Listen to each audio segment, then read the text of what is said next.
Morning, everyone.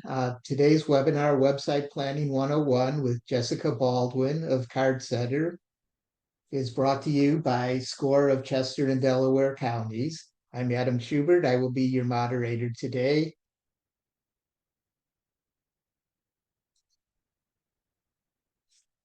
For those of you not familiar with SCORE, SCORE is a national volunteer organization that's been around for nearly 60 years.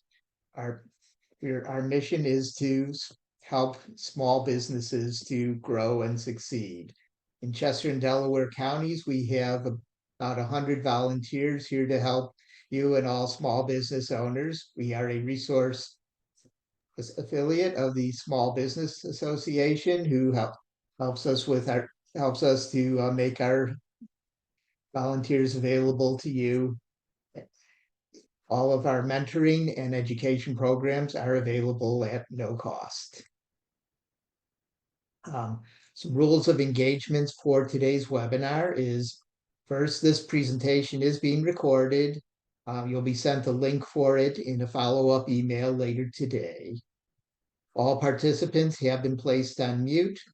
If you have any questions, please put them in the Q&A box and we'll respond to them over the course of the webinar. Any comments or references that you would like to share with other participants, please put those in the chat box. And with that, I will turn today's program over to Jessica. Okay. Get my screen up here. All right. Hi, everybody. I'm Jessica, and I want to welcome you to Website Planning 101. Thanks so much for registering and for being here today. So here's what we're going to cover today. We'll discuss why planning out your website is so important, and we're going to cover the common pitfalls to avoid. We'll talk about what we call a minimum viable launch point, and then we'll get into the 4 main steps for planning your website. And finally, we'll review how to choose your website platform or provider. And then at the end, we'll have time for extended Q&A. Feel free to drop your questions in the Q&A box as they come to you. I will stop periodically to answer those. I'm your host today, and just a little bit of my background. So I'm one of the co-founders at CardCenter, and we've helped hundreds of website owners take their visions online with our easy-to-use website platform and service. Prior to CardCenter, I actually owned my own online business. It was called Billings365.com. And that was a website for events and things to do in the small city of Billings, Montana. In that business, I hired someone to build my first website for me. So I do understand what it's like to be on the client side of the website building process. I also spent 3 years as a partner in a website development agency where we did WordPress websites for clients. So I've really been on all sides of websites. I've been a small business owner who needed a website built for them. Then I got involved later in building other people's websites. And now at CardCenter, we're powering websites with our own website technology. So why is planning your website so important? Well, whether you decide to build your website yourself or you decide to work with a professional, planning ahead is going to help you gain clarity on what you and your customers need from your website. It'll help you prioritize what's most important. It'll help you make better choices for your specific needs. It will actually save you time and money, and it will streamline the process so you can actually launch your website faster. So that brings us to a few pitfalls to avoid. So the first one, thinking about the design or what the website's going to look like before making a website plan. So this is really easy to do, right? It's the exciting part. Like, it's fun to see your brand represented online, right? It's visual, it's exciting. So you might start checking out website designs and themes before you know what your website needs to do or what assets you have available to make that design happen. So a lot of times when we're looking at templates or other designs, they're going to have, several professional photos in the design. All of those photos are going to have a similar color palette, and the photos can make the template look amazing. But if you don't have the same type of photography to go in the template, the design may not look as good, right? And similarly, another design is going to have specific places for headlines and text, but you don't know what your website needs to say or how much text you'll have on your website yet. So you want to design your website around your needs and around the assets that you have available, not try to make your business fit in a pretty template. So a lot of times what happens when you start with a template is you just try to fill in the template, right? I see that I need a headline and some text here, so I'm going to come up with a headline and some text to put here. I see that a photo is required in this template here, so I'm going to put that there. And instead you want to think, what kind of information do I need to convey on the page? How should that information be ordered? How is it going to appeal to the person I'm trying to communicate with? And the design of the website should be built around those things. So another one, choosing your platform before making a plan can also be a mistake. Because if you make a plan first, you're going to have a better framework for matching your needs to the platform with the features that will work best for you. I get the question all the time, what do you think about Squarespace? What do you think about Wix? What do you think about WordPress? Which one is better? On and on. So I know there's all kinds of people who will give you opinions about that. Oh, you have to be on this platform. It's better than the others, blah, blah, blah. I don't feel that way at all. Of course, I'm biased because Cardsetter is, in the mix of those options. So I'm always going to give an answer that would be more biased towards the platform that I like to work with, right? But different people have different needs. Each platform has its pros and cons and is going to be, better for one type of business and maybe not as ideal for others. And then at the end of the day, it's like, what's easy for you to use? What feels intuitive? What do you not hate logging into to update, build, edit your website? So I try to veer away from, providing a concrete answer about which one is the best, because in reality, they all, work, and different platforms are going to be different for different, or better for different types of businesses. If you plan to work with a professional, a freelancer, or a web design agency, choosing that provider before making a plan is also a mistake. If you make a plan first, you can enter these conversations with your very specific requirements, and that means you're going to get a better estimate from the professional.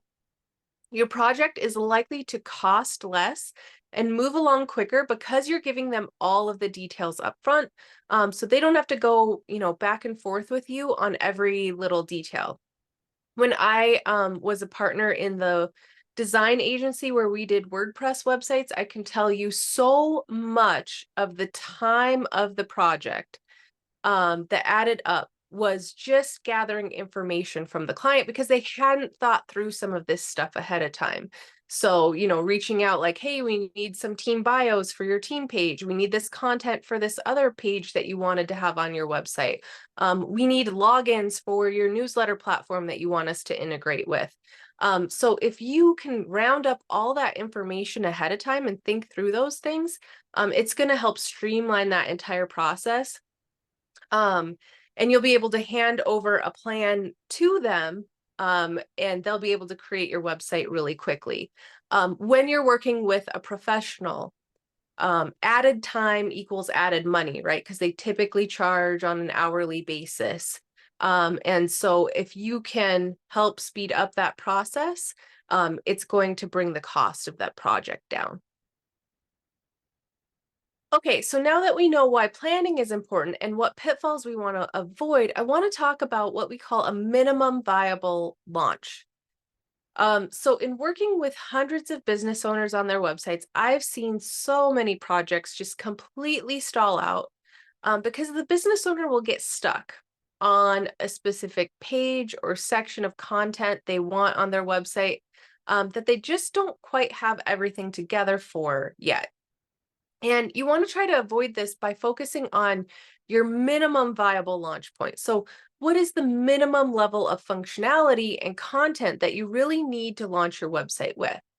So just as an example, maybe you envision having a services page on your website, and in your grand vision, people could book, they could see all of the different service packages, they could book the service online and make payment right away. But maybe you don't quite have your packages figured out yet. Your business is sort of new, so you're not quite sure how you're going to package and price things. Um, Maybe you're not quite sure how to hook up that scheduling and payment functionality. It feels a little bit difficult and cumbersome at the moment. So, a minimum viable launch approach would be to put up a service page, highlight the areas of expertise that you have, the different services you're able to provide, and maybe you're just going to have a request for a quote form on that page or a contact form where people can inquire to get more information. As your business evolves, as those packages become more clear, you can change that page later. Nothing is set in stone and static. In fact, you should plan on your website changing and evolving over time. That is something you should account for in your business. So you want to take, a minimum viable approach so you can get your business online and then improve your website over time. So the point of planning is not to plan to perfection. It's not to say this is everything my business will ever need on my website, so I have to, get everything in place. It's to get you to a good, solid foundation so you can get your business online and then you can grow and improve your website from there. Okay, so now we're going to get into planning your website. And the next section is going to go through the 4 main steps to planning your site. And we do have a free website planning workbook that will guide you from start to finish. The workbook does come with a few emails that guide you through filling out that workbook, but I will drop the link in the chat so it's handy, so you don't have to type that in. So you can download that if you would like. When you complete your website plan, you'll be better equipped to choose the right platform, find the right, design for your website, and to actually create your website faster. Or if you end up working with a professional, you're going to have a comprehensive plan that you can hand over to them, ensuring a smooth website building project. So the first thing that we want to do in planning your website is outline your feature needs. You should also note any online technology that you use or plan to use.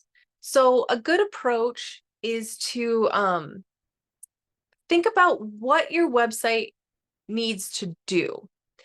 So for example, if you're going to publish content, you might need a blog feature, right? If you plan to sell products or services and you want those transactions to happen from your website, then you need e-commerce functionality. To book appointments, you're going to need a booking system. So we want to get a good picture of all the things that the website needs to do. Now, for some of those features, you'll actually achieve them using a third-party integration with your website.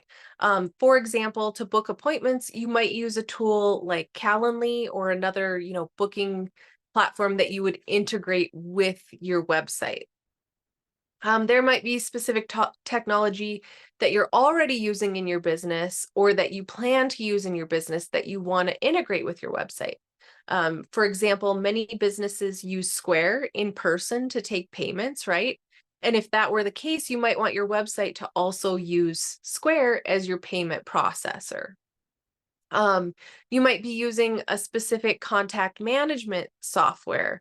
A lot of service-based businesses use tools like HoneyBook or another one is called Dubsado, where you're able to organize and manage your contacts, produce proposals, send out invoices. It's kind of like a business management system for small businesses or solopreneurs. And a lot of those tools will have integrations for your website. So you can add contact forms to your website, and then the inquiry lands in your contact management software. So you can manage everything in one place and kind of tie those workflows together. So those are the kinds of things you want to think about. What does my website need to do? What features are going to help me make those things happen?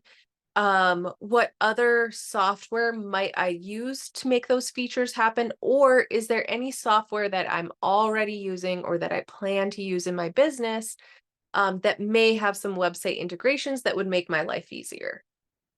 Having all of these technical details in one place makes it much easier to understand what services you already have and what else you might need to sign up for to power your website.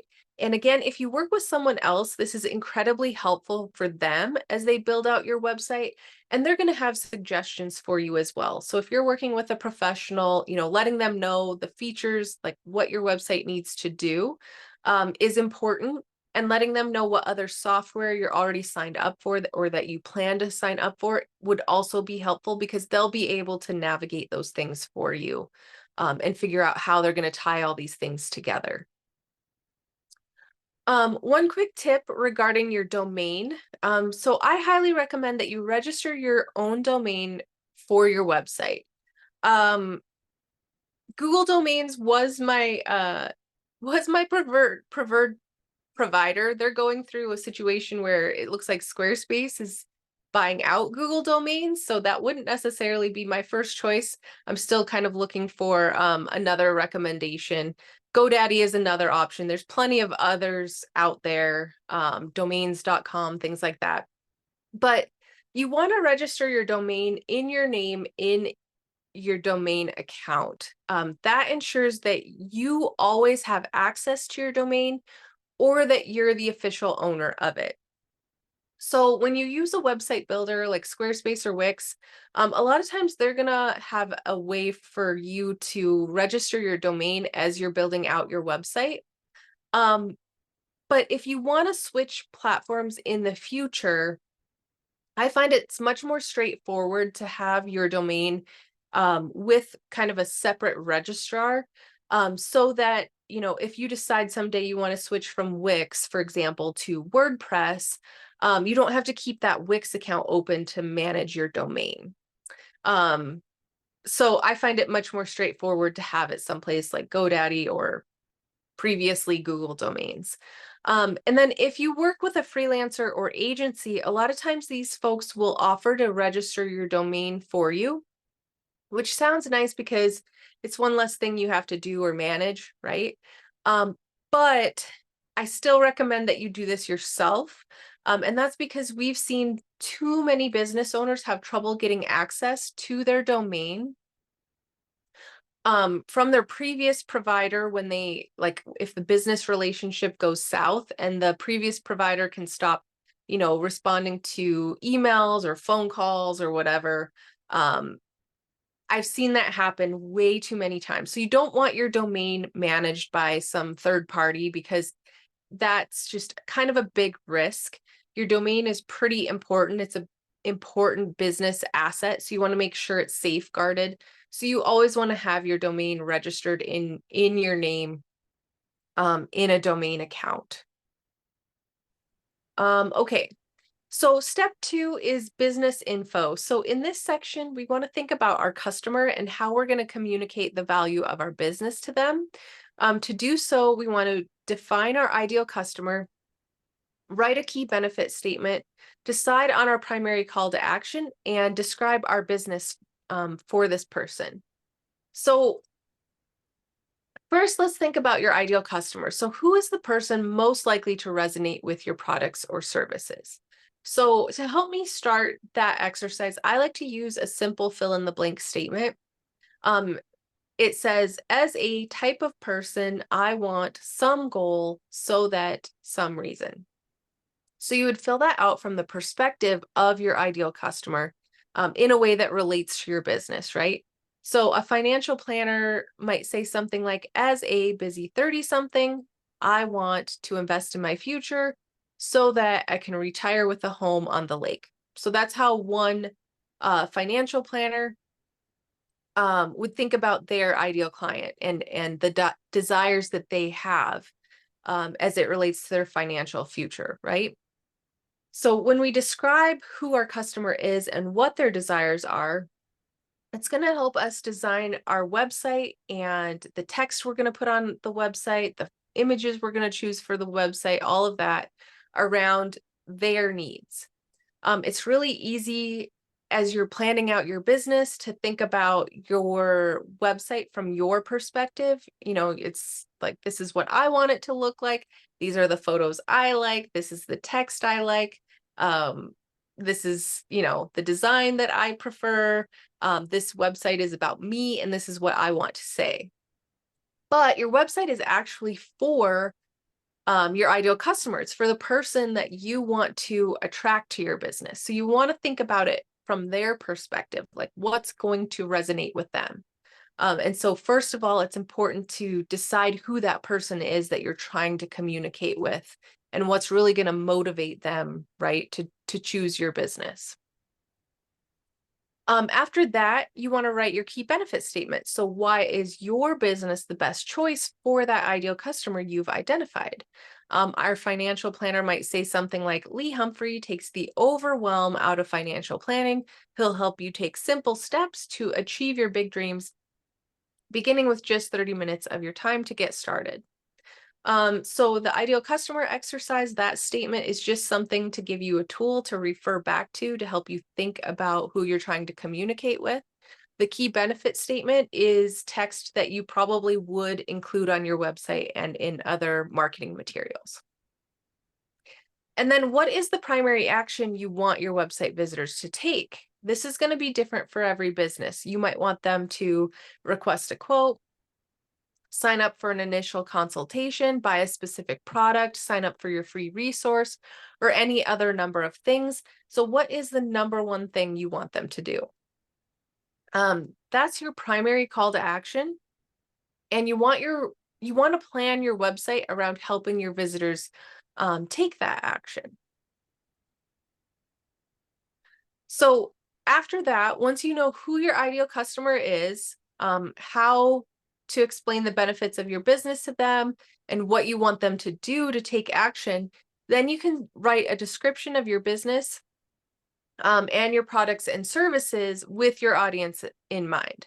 So you want to write kind of a general business description, and then you want to outline your products and services and write descriptions for them as well. And while you're writing those descriptions, continue to think about the ideal customer and how those products and services are going to benefit them, and make sure you're using that type of language in those descriptions. So in all of the text that you're putting on your website, just reiterate how you're helping that person.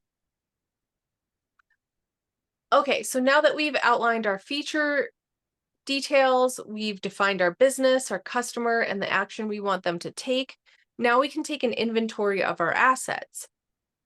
So here we're compiling the graphics that you have available, along with any text or copy that you're using to market your business.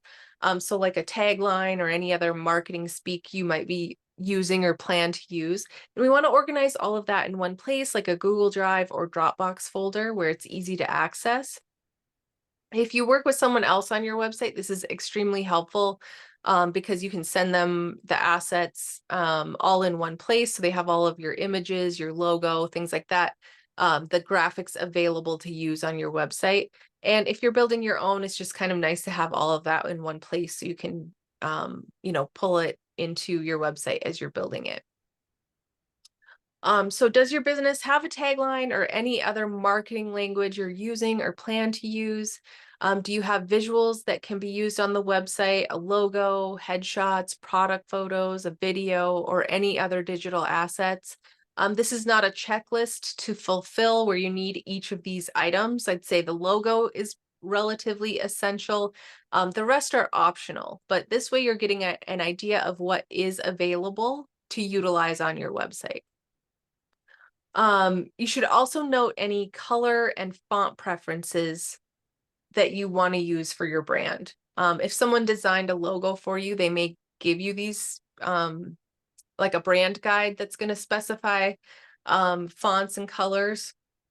Or alternatively, if you've done some of that yourself or you don't have a brand guide, you can kind of come up with the colors and fonts that you want to stick with for your brand.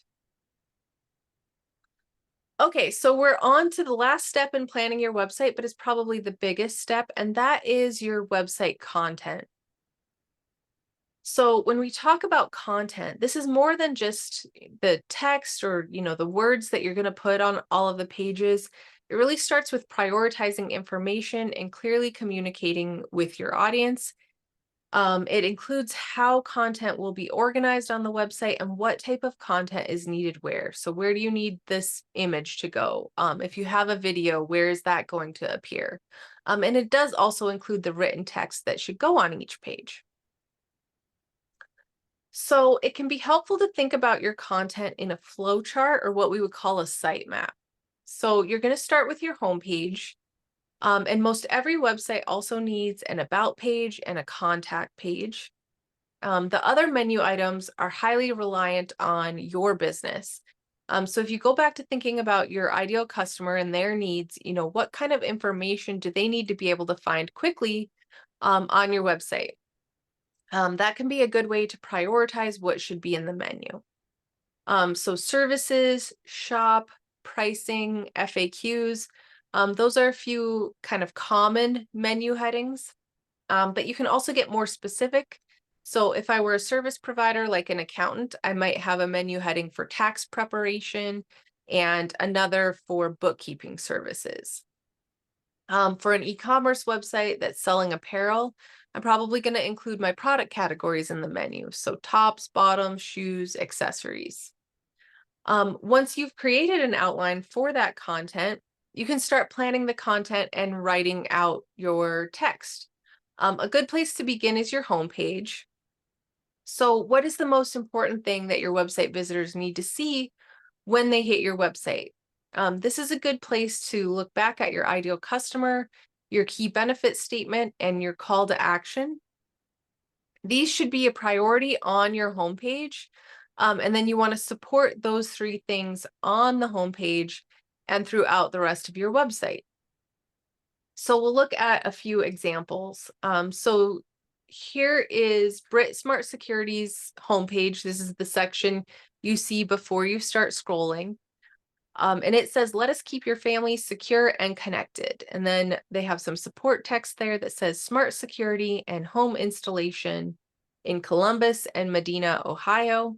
And the call to action button says, contact us. So right away, this website is communicating the key benefit of keeping your family secure and connected, right? They do a good job of that with their headline, but they're not only communicating that through the headline, but with the photo that they've chosen for this section as well, right?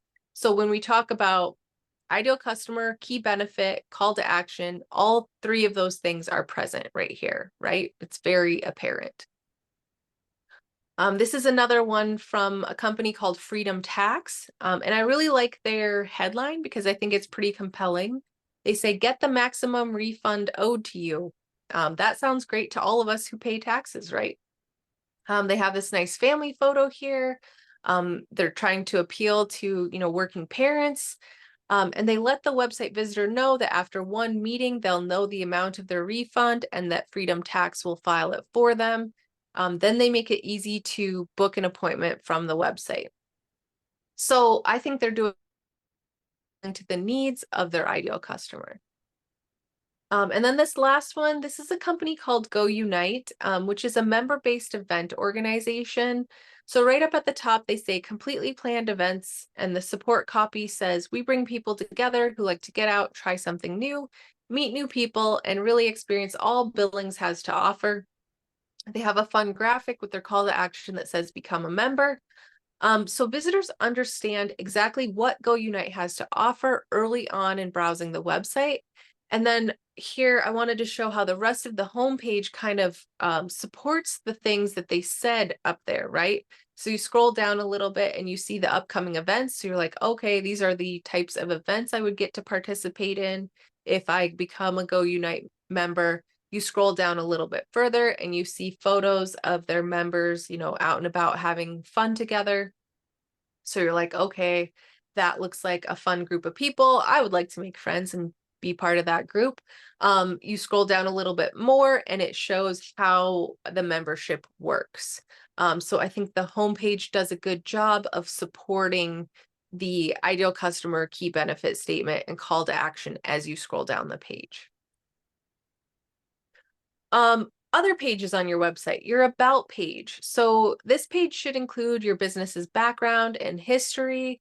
It should describe your experience and expertise. This is a section where you want to build trust with your audience by showcasing you or your company's qualifications. So include any awards, accreditations, or associations that you've earned. Provide information about your team if you have one. I always think about the about page, like if someone has hit my about page, they're probably visited the other essential pages on my website. They've been through my homepage, they've been through my services or products, so probably going to my about page to determine if I'm a reputable company to work with.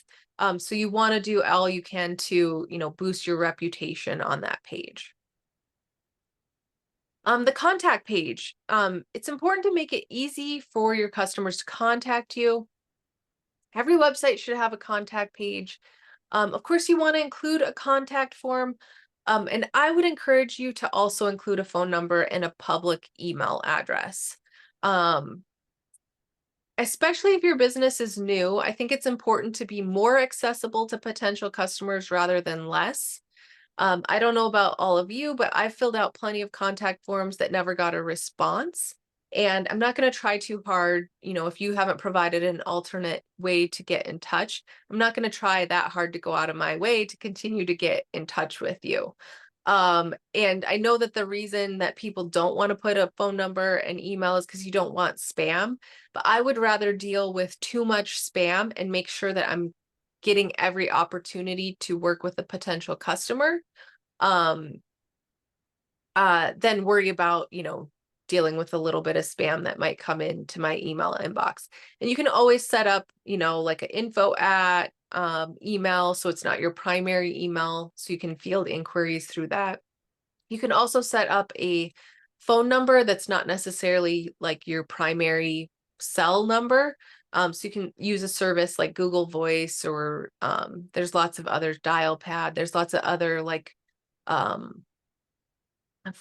phone number service providers where you can get a number that's not yours, but it'll ring through to your phone, so that you can, still get those inquiries, but you don't have to give out like the cell number you've had over, the last decade or whatever. You can also include your business address, your phone number, and hours here. You'd want to include that on your contact page, but you may also want to list it on your homepage or throughout your website, especially if you have a physical location that your customers visit, like a restaurant, salon, store, medical office, etc. Now, if you are a home-based business, of course, you may not want to include your address. If people don't come to your location to do business, I wouldn't necessarily list your address. But you do want to make sure, if you're a local business and you're providing services locally, that you're using your location in the text on your website. So make sure, you say what areas you serve, because if people are searching for local providers, like an accountant in whatever your city, state is, you want to make sure that that kind of text is on your website so you can get found in those types of searches. So we've covered your homepage, about page, and contact page. Your other pages are going to depend on your specific business, right? So you want to go back to your sitemap, and for each page that you've outlined, develop the content, make notes for any images, videos, or other assets that should appear here. On each page, remember to communicate with your ideal customer, continue to reiterate the benefits of your products and services, and help move your audience closer to taking that primary call to action. I wanted to touch on testimonials. It's a good idea to start collecting testimonials. And if your business is new, you might not have any yet, and that's okay. But remember to start collecting them as you start serving customers and add them to your website when you can. Testimonials are another one of those things that can help build trust with your website audience, and they can help describe the benefits of your products and services from the perspective of your existing customers. So you can use those on your homepage and, throughout the rest of your website.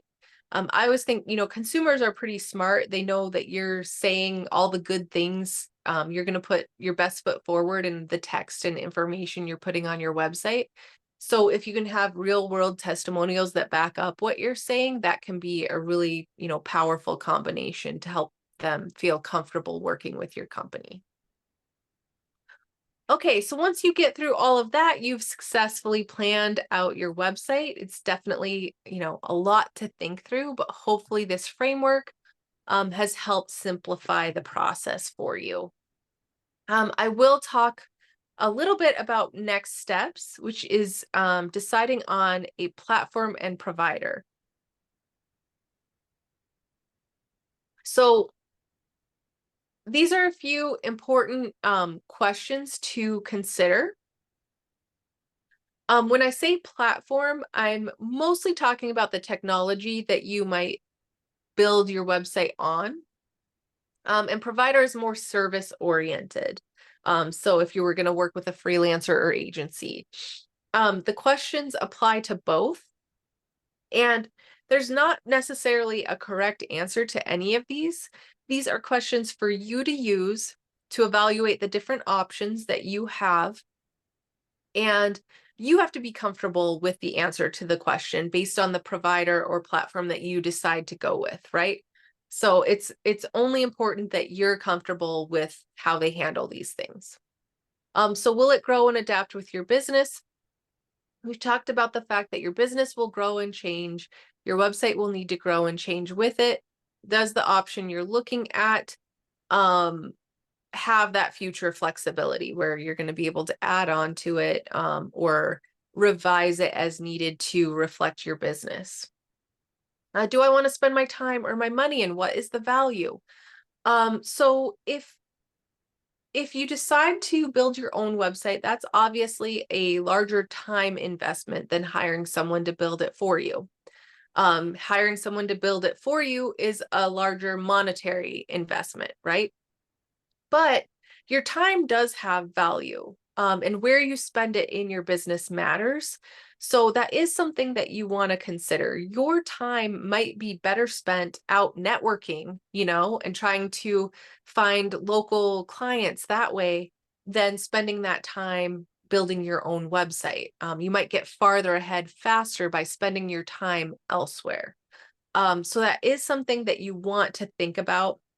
I can tell you in my time when I had Billings365 .com, the website that I managed for events and things to do in Billings, it took me way too long to understand that what actually grew my business and helped me actually make money was when I spent my time out talking to potential advertisers and let someone else handle the website management and maintenance.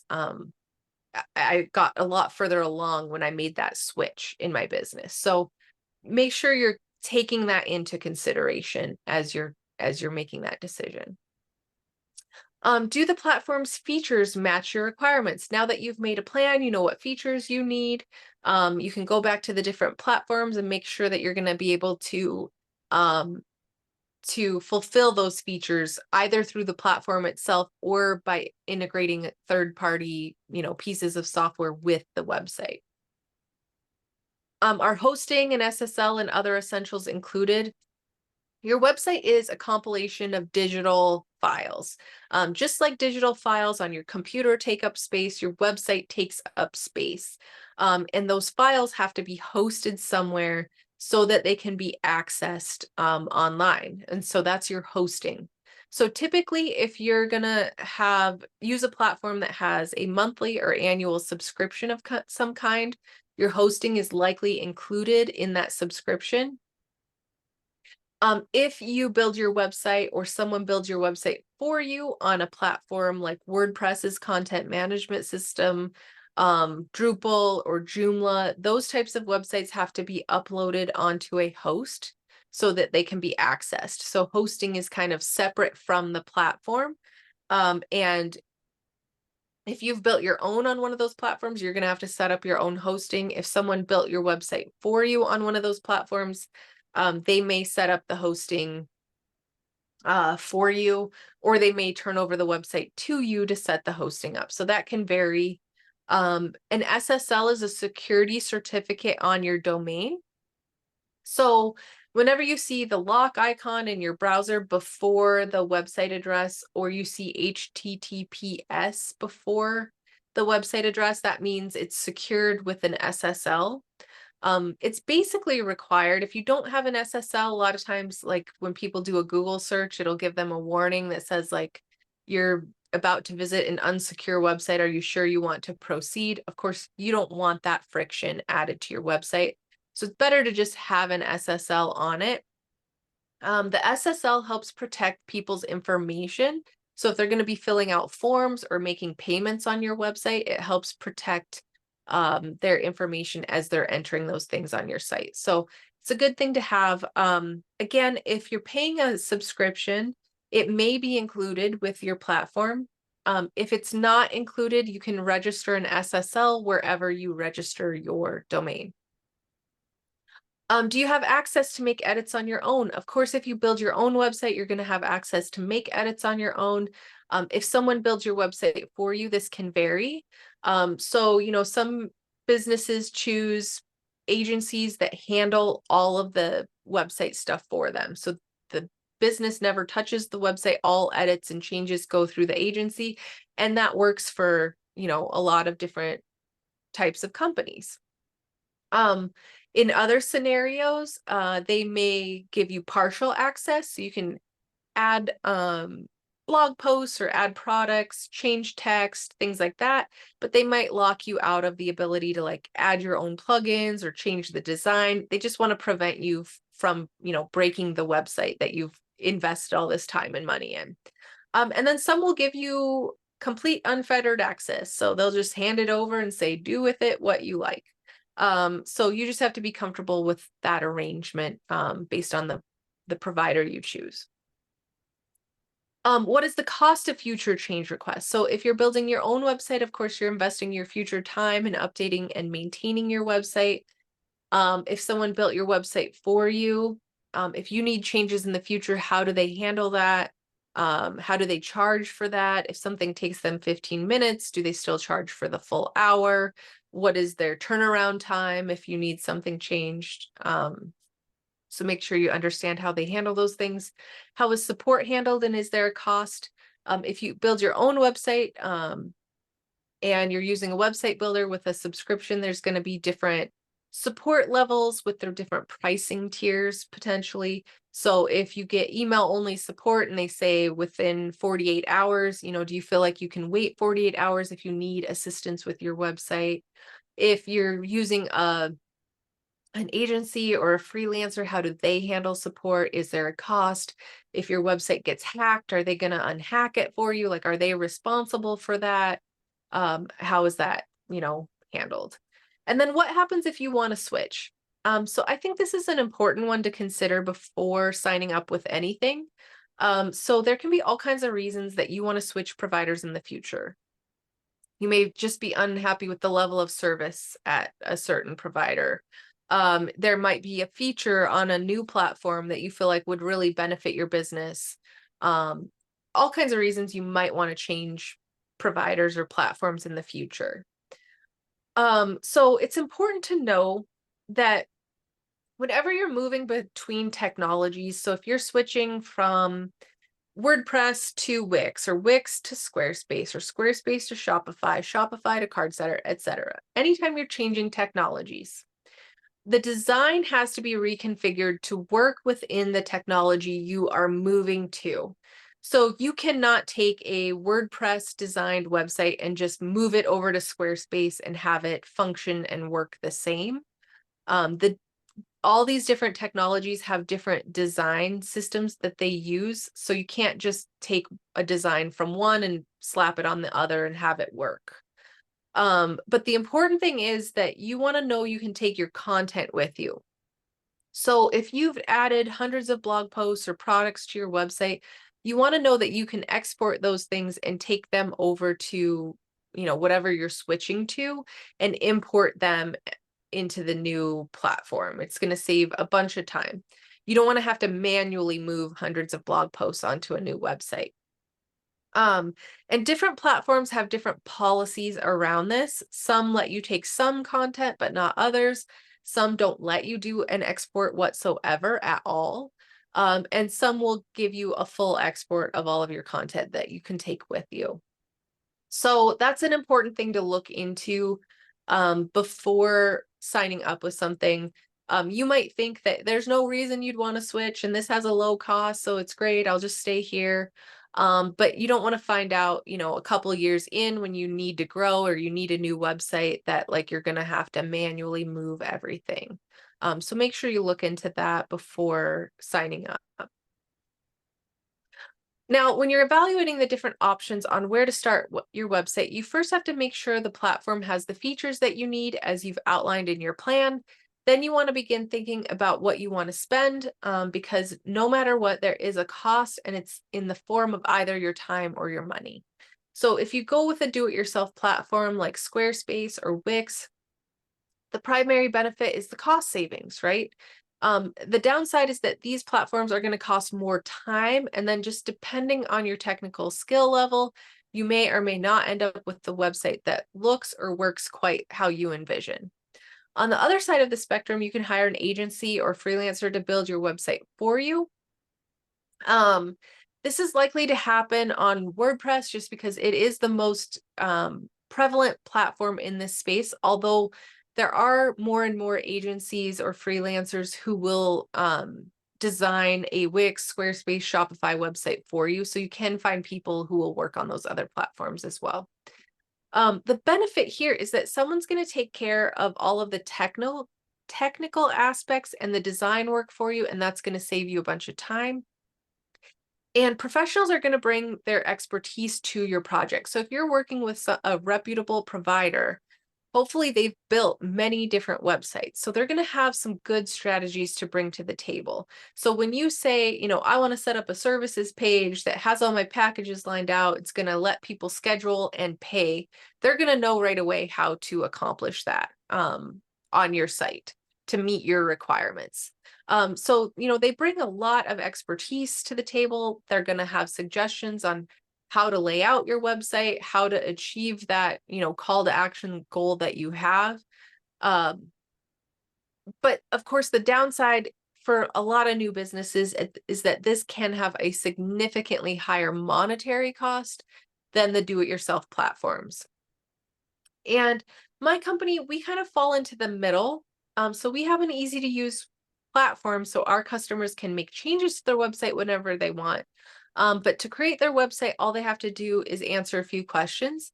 So traditionally, up until now, we've been doing this process where they sign up, they fill out, they complete the questionnaire, and then our team has been creating the website for them. And we're actually building more of that into our platform. So we'll be more towards the do-it-yourself space, but we take a little bit different approach where your website adapts as you answer questions. It customizes your website to the answers that you provide. So that's in process right now. So we kind of try to aim to fill the gap between the two options that have traditionally existed. Okay, so with that, I will open it up to any questions that we may have. I didn't see any pop in the Q&A, so I didn't stop during the presentation, but I'm happy to answer any questions you guys have now.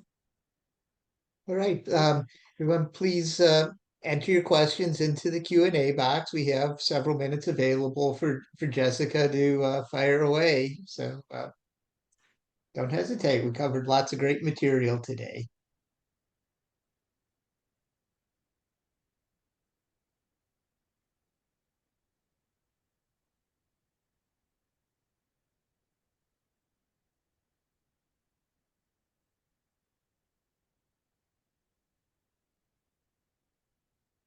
Okay, seeing a question here, Jessica.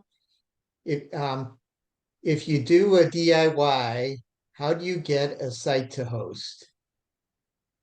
Yep, so that depends on what platform you choose to DIY on, right? So if typically if you DIY on any of the DIY website builders like Squarespace, Wix, Shopify, etc., hosting will be included. So you don't have to do anything.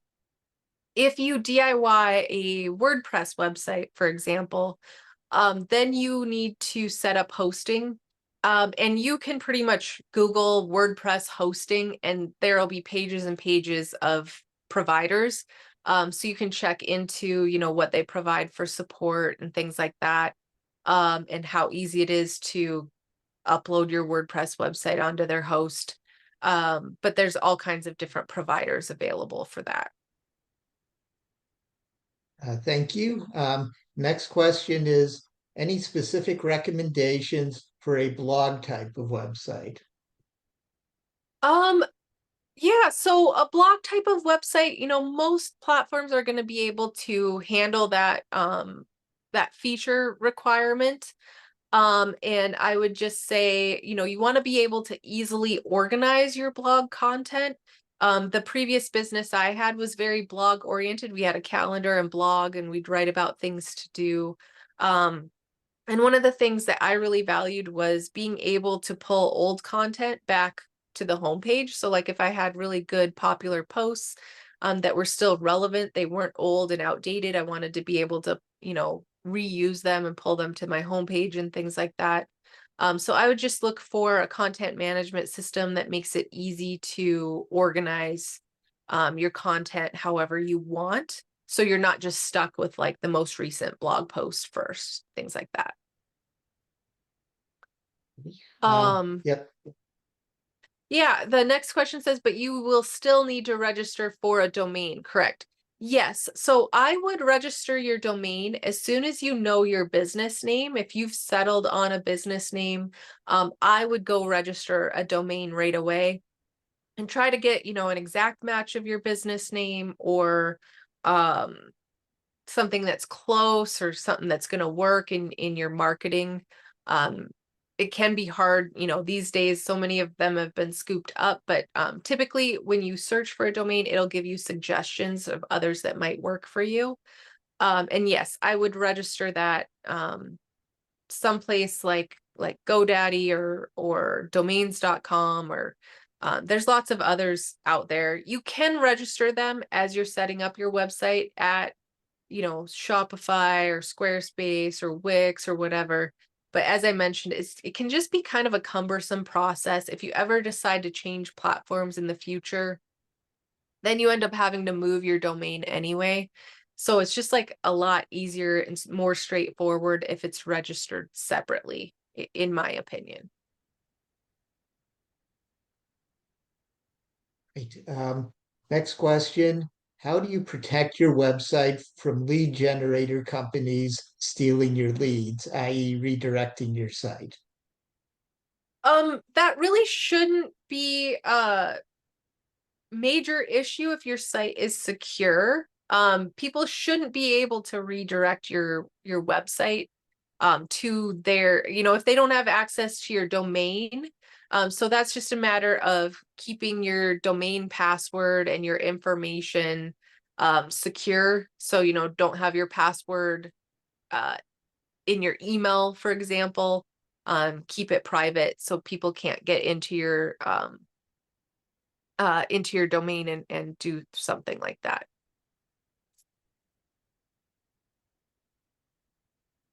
All right. Are there any more questions today for Jessica?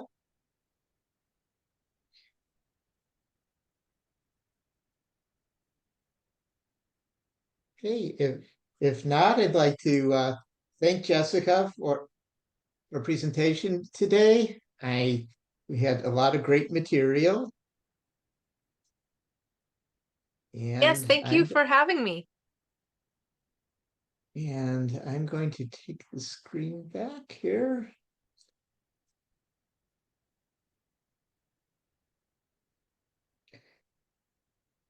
And couple items before we go is we have a poll, so you can please give us your feedback on today's presentation. So for folks who are looking for a mentor, again, SCORE provides all mentoring services for free. Can go to our website as we've shown here, or call us.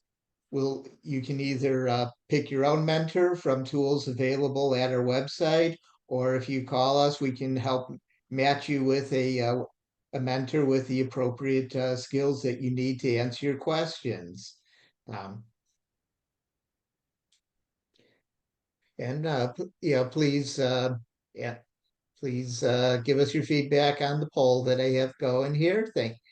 And thanks, thank you again to Jessica for today's presentation. Covered lots of great material, and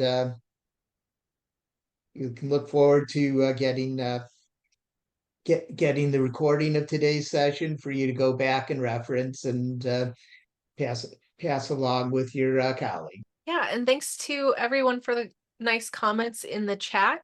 I'm glad that you enjoyed the presentation, and I hope that it helps you, launch a successful website in the near future.